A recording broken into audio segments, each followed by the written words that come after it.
বাচ্চা থেকে বড় কেই বা পছন্দ করে না ঝালমুড়ি। আমি শেফ সবুজ আপনাদের সাথে শেয়ার করব খুবই মজা করে কিভাবে ঘরেই আপনারা তৈরি করে নিতে পারবেন এই মজাদার ঝালমুড়ির মশলা। চলুন দেরি না করে আমরা মূল রেসিপিতে চলে যাই। তার জন্য প্রথমে আমি একটা ব্লেন্ডারের জগে নিয়ে নিচ্ছি 200 গ্রাম ভাজা পেঁয়াজ বা পেঁয়াজের বেরেস্তা, যেটাকে আপনারা বলে থাকেন। তারপরে এখানে পরিমাণ মতন পানি দিয়ে একেবারে ভালোভাবে ব্লেন্ডার করে নিব। তারপরে এদিকে আমি একটা বাটি নিয়ে তার ভিতরে দিয়ে দিচ্ছি প্রথমেই 1 টেবিল স্পুন হলুদের গুঁড়া, তারপর দিয়ে দিচ্ছি 1 টেবিল স্পুন মরিচের গুঁড়া, তারপর দিয়ে দিচ্ছি হাফ টেবিল স্পুনের মতন লবণ। লবণটা অবশ্যই আপনাদের স্বাদ অনুযায়ী দিয়ে দিবেন। তারপর এখানে দিয়ে দিচ্ছি 1 টেবিল স্পুন জিরার গুঁড়া, 1 টেবিল স্পুন ধনিয়ার গুঁড়া। এগুলা দিয়ে একেবারে অল্প পরিমাণ পানি দিয়ে ভালোভাবে মিক্স করে নেবেন, যেন মরিচ, হলুদ এবং জিরার গুঁড়া, ধনিয়ার গুঁড়া একেবারে ভালোভাবে মিক্স হয়ে যায়। তারপরে এদিকে আমি একটা কড়াই বসিয়ে তার ভিতরে দিয়ে দিচ্ছি 100 গ্রামের মতন সরিষার তেল। তেলটা আপনারা একটু ভালো দেখে দিয়ে দিবেন।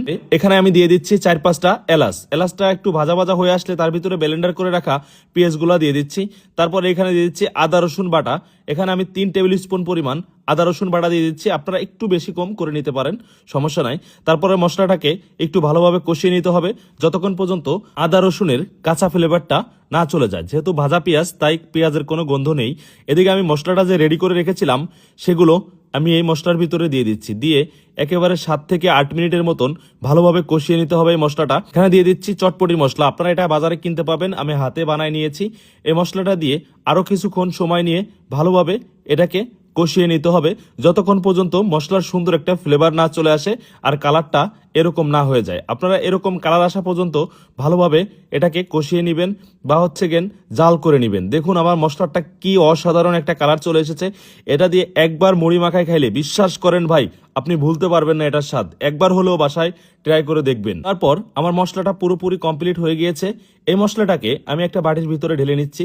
দেখুন উপরে তেল কিন্তু পুরোপুরি উঠে গিয়েছে। মশলাটাও একেবারেই ভাজা ভাজা হয়ে গিয়েছে। দেখেন, আপনারা দেখলেই বুঝতে পারবেন মশলাটা কত লোভনীয় হয়েছে। তারপর এই মশলা দিয়ে আমি অল্প কিছু মুড়ি মাখিয়ে আপনাদেরকে দেখাবো যে দেখতে কত সুন্দর লাগে। তারপর এখানে দিয়ে দিচ্ছি 3 টেবিল স্পুন পরিমাণ মশলা একেবারে অল্প পরিমাণ মুড়ির ভিতরে। তারপর এখানে দিয়ে দিচ্ছি আমি একটা টমেটো কেটে নিয়েছি একেবারেই ছোট ছোট করে কিউব করে। তারপর এখানে দিয়ে দিচ্ছি লেবু ছিগলা। আপনারা চাইলে এগুলো দিতে পারেন অথবা অন্য কোনো কিছু দিয়েও মাখাতে পারেন। তারপর দিয়ে দিচ্ছি কাঁচামরিচ, পেঁয়াজ, তারপর দিয়ে দিচ্ছি ধনিয়ার পাতা।